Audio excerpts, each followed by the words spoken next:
اللہ اکبر۔ اللہم صلی علی سیدنا محمد وعلی آل سیدنا محمد وبارک وسلم۔ آج اللہ جس دور میں ہم رہ رہے ہیں، کم و بیش ہر انسان اپنے تائیں بہت پریشان ہے۔ صرف اس کا جو انداز بیان ہے وہ مختلف ہے، الفاظ کا ہیر پھیر ہوتا ہے، فکروں کی ترتیب جو ہے وہ مختلف ہوتی ہے، وگرنہ ہر بندے کی کہانی کے اندر کوئی نہ کوئی پریشانی چھپی ہوئی ہے۔ بس کچھ لوگ جو ہے اپنی پریشانیوں کا اظہار کر دیتے ہیں اور کچھ اپنی پریشانیوں کو اندر ہی جو ہے وہ پیے جاتے ہیں، دبائے جاتے ہیں، وگرنہ یہ بات نہیں کہی جا سکتی کہ میں پریشان ہوں تو فلاں آدمی پریشان نہیں ہے۔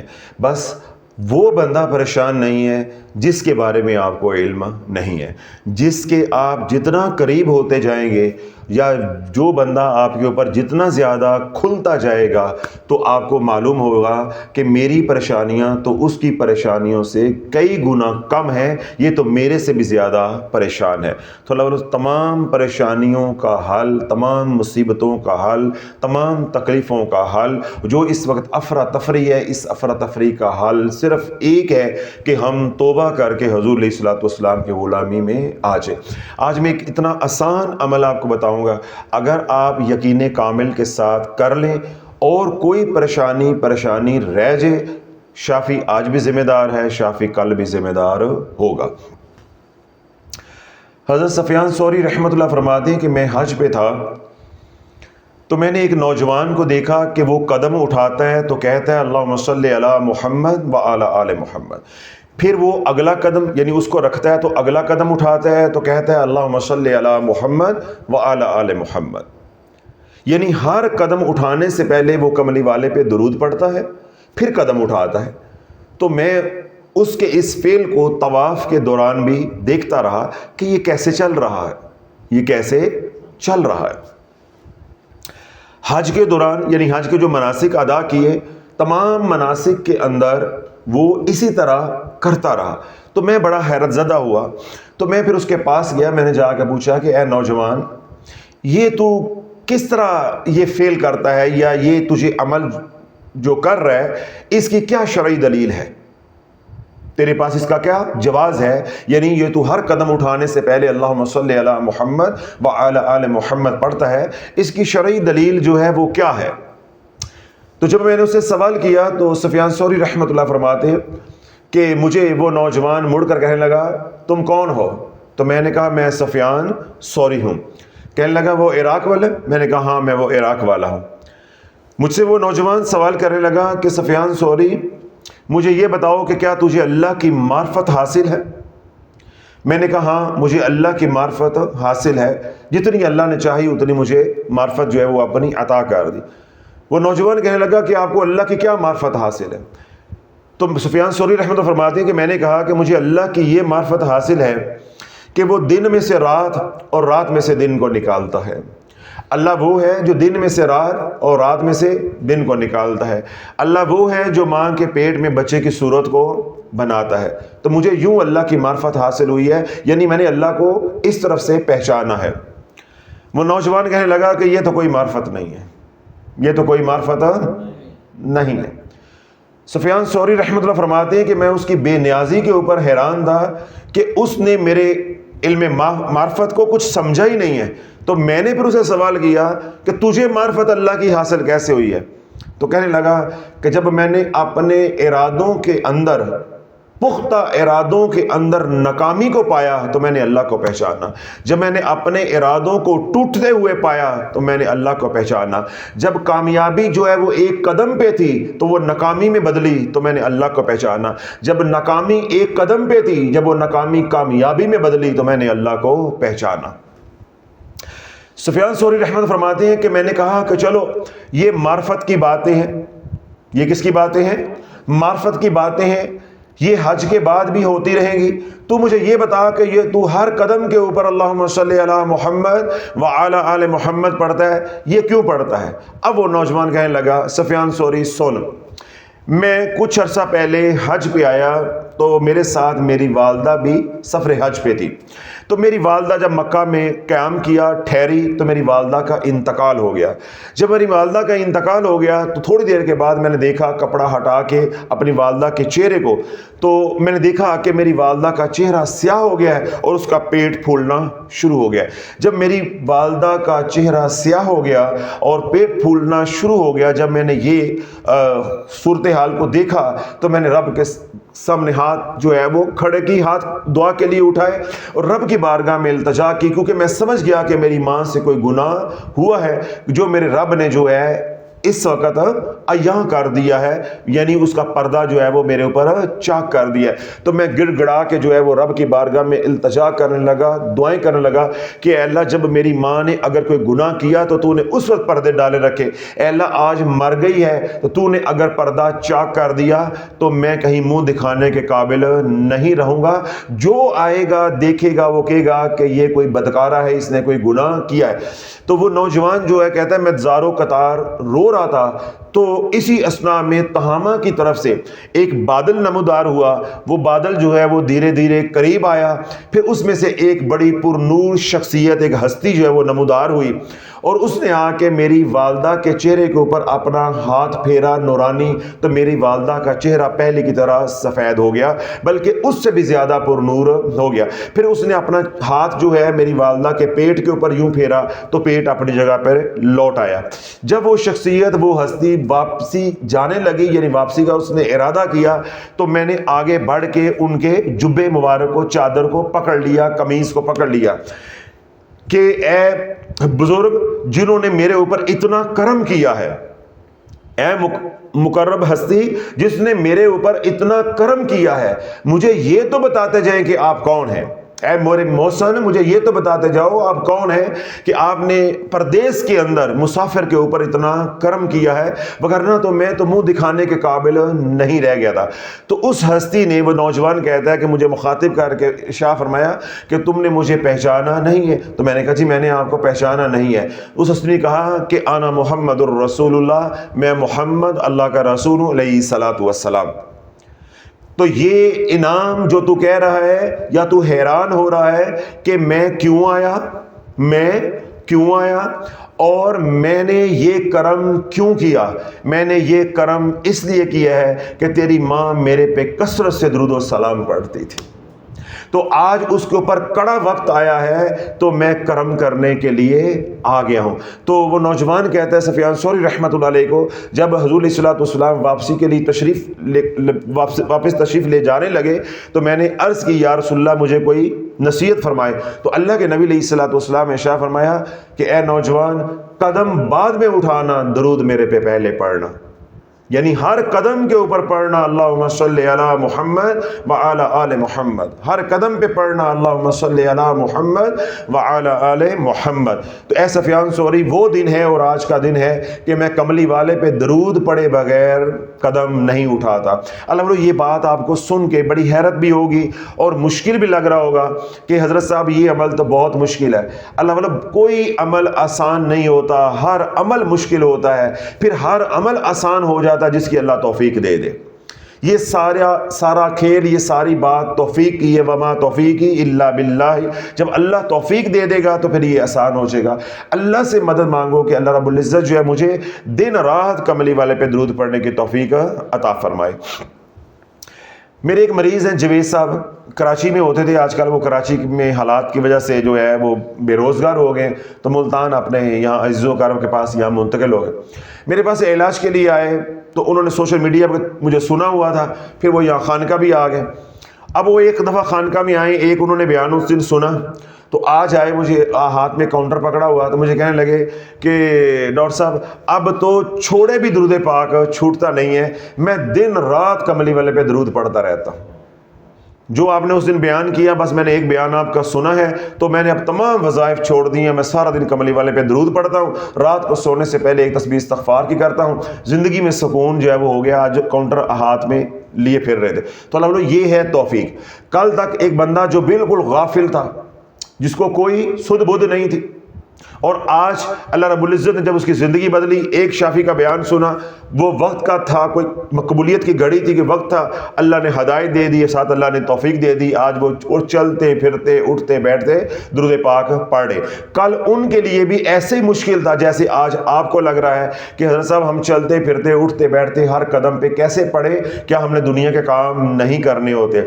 اللہ والے جب تو پڑھنے کی کوشش کرے گا تو جب تو دنیا کے کام کر رہا ہوگا، اگر بول سکتا ہے تو درود پاک بول کے پڑھے گا، اگر تو زبان سے دنیا کی باتیں کر رہا ہے، کوئی سودا سلف خرید رہا ہے، بیچ رہا ہے، یا اور کوئی دفتر میں کام کر رہا ہے، گھر میں کام کاج کر رہا ہے، زبان سے نہیں پڑھ سکتا تو تیرا دل پڑھتا رہے گا، تیرا دل پڑھتا رہے گا۔ کبھی تو زبان سے پڑھے گا، کبھی تیرا دل پڑھے گا، کبھی تصور کے اندر تو پڑھے گا، کبھی تو زبان کے ساتھ پڑھے گا۔ بس تو ارادہ نیت کر لے کہ میں کملی والے پہ ہر پل ہر لمحہ چلتے پھرتے درود پڑھوں گا۔ علامہ عبد الرحمن عصفوری رحمۃ اللہ علیہ نے ایک روایت کو نقل کیا ہے، آپ فرماتے ہیں کہ بادشاہ نے جب ظلم ڈھایا، یعنی بادشاہ ظالم تھا، اس نے جب ظلم ڈھایا تو ایک شخص جو ہے وہ اپنے علاقے سے بھاگ گیا کہ میں اگر پکڑا گیا تو اب بادشاہ نے مجھے سولی چڑھا دینا ہے، یعنی میری جان جو ہے یہ لے لے گا۔ جب وہ صحرا میں چلا گیا، اب وہ وہاں جا کے زارو قطار رو رہا ہے، اب یہ عمل ہے جو کرنا ہے آپ نے۔ اس نے کیا کیا کہ ایک چھڑی لی، اس سے صحرا میں ایک ایسے لکیر لگائی، ریت کے اوپر کیا لگائی؟ لکیر لگائی، اور اللہ کی بارگاہ میں عرض کرنے لگا کہ اے اللہ، میں عراق کے صحرا میں ہوں اور تیرا محبوب تیرا حبیب مدینے میں ہے، میں مدینے میں پہنچ نہیں سکتا، میں روضہ رسول پہ حاضر اس وقت نہیں ہو سکتا، میں عاجز ہوں۔ اے اللہ، جو یہ میں نے لکیر لگائی ہے، میں تصور باندھتا ہوں یہ کملی والے کا روزہ ہے، یہ کملی والا کی قبر مبارک ہے، میں ان کی قبر پہ کھڑے ہو کے درود پڑھ رہا ہوں اور ان کو اپنا شفیع بنا رہا ہوں، شافعی بنا رہا ہوں، اے اللہ ان کی شفاعت کو میرے حق میں قبول فرما لے۔ اب وہ لکیر لگا کے تصور یہ باندھ کے کھڑا ہے کہ یہ حضور علیہ الصلوۃ والسلام کی قبر مبارک ہے اور میں سلام پڑھ رہا ہوں، پاؤں مبارک کی طرف کھڑے ہو کے اب وہ سلام جو ہے وہ پڑھ رہا ہے، اللہم صلی علی محمد وعلی آل محمد، درود و سلام پڑھتا جا رہا ہے۔ وہ کیا کہتا ہے کہ جب میں نے 1000 مرتبہ درود پاک پڑھا ابھی، تو جب 1000 مرتبہ مکمل ہوا تو مجھے غائب سے آواز آئی کہ کیا شافی تو نے اپنے لیے چنا ہے، شافعی تو نے کیا اپنے لیے چنا ہے، کیا شفاعت کرنے والا شفیع تو نے اپنے لیے چنا ہے، اللہ نے ان کی شفاعت کو تیرے حق میں قبول کر لیا ہے، اب تو بے فکر ہو کے شہر کی طرف لوٹ جا، خلیفہ وقت کو اللہ نے موت کے گھاٹ اتار دیا ہے، جو تیری جان لینا چاہتا تھا وہ خود اپنی جان گنوا بیٹھا ہے، جان سے ہاتھ دھو بیٹھا ہے۔ تو اللہ والو، جہاں بھی ہو دنیا بھر میں، پریشان ہو، تکلیف میں ہو، رات کو تنہائی میں بیٹھو اور تصور کرو کہ میں روضہ رسول کے سامنے کھڑا ہوں، روضہ رسول کی جالیوں کے سامنے کھڑا ہوں، حضور علیہ الصلوۃ والسلام کی قبر مبارک کے پاس کھڑا ہوں، یا میں گنبد خضرا کے سائے میں کھڑا ہوں۔ جو تصور آپ کے ذہن میں آتا ہے اس تصور کو باندھو، اس کے بعد 1000 مرتبہ درود پاک پڑھو، اللہم صلی علی محمد وعلی آل محمد، اور اللہ کی بارگاہ میں دعا کرو، یا اللہ میں نے تیرے محبوب کو اپنا شفیع بنایا ہے، میں نے تیرے محبوب کو اپنا شافی بنایا ہے، یعنی شفاعت کرنے والا بنایا ہے۔ شافی بول لو یا شفیع بول لو، ٹھیک ہے، یا شفاعت کرنے والا بول لو، جیسے آپ کو آسان لگتا ہے، جو لفظ آپ کو سمجھ آتا ہے، یا بولنے میں آسانی ہے، سمجھنے میں آسانی ہے۔ یا اللہ میں نے تیرے محبوب کو اپنا شافی بنایا ہے۔ شافی کس کو کہتے ہیں؟ شفاعت کرنے والے کو۔ یا میں نے تیرے محبوب کو شفیع بنایا ہے، یا میں نے تیرے محبوب کو شفاعت کرنے والا بنایا ہے۔ تو اے اللہ اپنے محبوب کی شفاعت کو میرے حق میں قبول فرما۔ اس کے بعد 1000 مرتبہ درود پاک پڑھو، اللہم صلی علی محمد وعلی آل محمد، ٹھیک ہے، 1000 مرتبہ۔ جو آپ کا مقصد ہے، گھر کی پریشانیاں ہیں، جادو ٹونا ہے، گھر میں لڑائی جھگڑے ہیں، مالی تنگ دستی ہے، گھر میں بیماریاں ہیں، بچیوں کے رشتے نہیں ہو رہے، کسی طرح کے مسئلے میں آپ پھنسے ہیں، قرض ہے اس نے آپ کو پریشان کیا ہوا ہے، کوئی جائیداد خریدنی ہے، بیچنی ہے، کوئی کاروبار کرنا ہے، کسی طرح کے مسئلے نے آپ کو پریشان کیا ہوا ہے، اپنی پریشانی کو ذہن میں رکھ کر اس درود پاک کو 1000 بار پڑھو، اللہم صلی علی محمد وعلی آل محمد، اور آگے تصور کیا باندھنا ہے کہ روضہ رسول ہے، گنبد خضرا کی جالیاں ہیں، حضور علیہ الصلوۃ والسلام کی قبر مبارک ہے، یا گنبد خضرا کے سائے میں میں کھڑا ہو کے درود پاک پڑھ رہا ہوں. یعنی کوئی تصور اپنے سامنے رکھ کے اور اللہ کو یہ بات کہنی ہے کہ یا اللہ اپنے محبوب کو میرے حق میں شافی قبول کر لے، میرے اپنے محبوب کی شفاعت کو میرے حق میں قبول کر لے. میں نے تیرے محبوب علیہ الصلوۃ والسلام کو اپنا شفیع بنایا ہے. اے اللہ اپنے محبوب علیہ الصلوۃ والسلام کے صدقے میری فلاں فلاں پریشانی کو دور عطا فرما دے. اللہ بولو اگر آپ کا خلوص اور اخلاص اسی طرح عراقی کی طرح ہے تو یہ ایک رات کا عمل ہے. کتنی راتوں کا عمل ہے؟ ایک رات کا. اگر تو آپ کا خلوص اور اخلاص، جذبہ، محبت، اعتقاد، ایمان، یقین اس عراقی کی طرح ہے تو پھر یہ محض ایک رات کا عمل ہے. جون سی بھی پریشانی ہے، جس نے آپ کو پریشان کیا ہوا اس کو ذہن میں رکھ کے یہ عمل کرو. اللہ سونا دن چڑھے گا نہیں، انشاءاللہ اللہ خیر فرما دے گا. اور اگر یہ عمل کرو آپ کا مقصود حاصل نہ ہو تو اللہ بولے مقصود کے حصول تک اس عمل کو روزانہ کرتے رہو کرتے رہو. جب آپ کا مقصد حاصل ہو جائے پھر آپ چلتے پھرتے بھی پڑھ سکتے ہیں. اور اگر آپ چاہتے ہو کہ مجھے حضور کی حضوری مل جائے، حضور علیہ الصلوۃ والسلام کی غلامی مل جائے، مجھے آخرت مل جائے، تو پھر ساری زندگی کی ترتیب بنا لو. دنیا کی ضرورتوں کے لیے بھی پڑھو اور آخرت کی نیت کر کے بھی روزانہ رات سونے سے پہلے 1000 مرتبہ یہ درود پاک پڑھو اور اللہ کے نبی علیہ الصلوۃ والسلام کو اپنا شفیع بنا کر پڑھو. اللہ والو جب مرو گے تو اللہ کے محبوب علیہ الصلوۃ والسلام کا کیا ارشاد پاک ہے؟ جس نے کثرت کے ساتھ درود پاک میرے پہ پڑھا ہوگا کل قیامت کے دن جب کوئی سایہ نہیں ہوگا عرش کے سائے تلے وہ میرے ساتھ ہوگا. عرش کے سائے تلے وہ میرے ساتھ ہوگا. اس لیے حضور علیہ الصلوۃ والسلام نے ارشاد فرمایا ہے کہ جو کثرت سے درود و سلام پڑھے گا جب وہ جنت میں داخل ہوگا تو اس کا کندھا میرے کندھے کے ساتھ چھو جائے گا. اگر اللہ کے نبی علیہ الصلوۃ والسلام کا ایسا قرب چاہتے ہو تو روزانہ رات کو 1000 مرتبہ درود پاک پڑھو. اللہم صلی علی محمد وعلی آل محمد. پھر حضور علیہ الصلوۃ والسلام نے ارشاد فرمایا کہ جس نے کثرت کے ساتھ درود و سلام پڑھا اس کے ساتھ کل قیامت کے دن میں مصافحہ کروں گا. اگر اللہ کے نبی علیہ الصلوۃ والسلام کے ساتھ مصافحہ کرنا چاہتے ہو تو ہر رات سونے سے پہلے پڑھو اللہم صلی علی محمد وعلی آل محمد کم از کم 1000 مرتبہ. پھر حضور علیہ الصلوۃ والسلام نے ارشاد فرمایا کہ جو شخص چاہتا ہے کہ میرے قریب ہو، جو جتنا زیادہ میرے قریب ہونا چاہتا ہے اتنا ہی درود و سلام زیادہ پڑھو. اگر یہ چاہتے ہو جنت میں میرا گھر حضور کے گھر کے قریب ہو، میرا محل حضور کے محل کے قریب ہو، میری کلی میری جھگی حضور کے محل کے قریب ہو، ٹھیک ہے، تاکہ خوشبو مصطفیٰ بھی وہاں سے، جنت کی خوشبو تو ہے لیکن خوشبو مصطفیٰ بھی وہاں سے آتی رہے.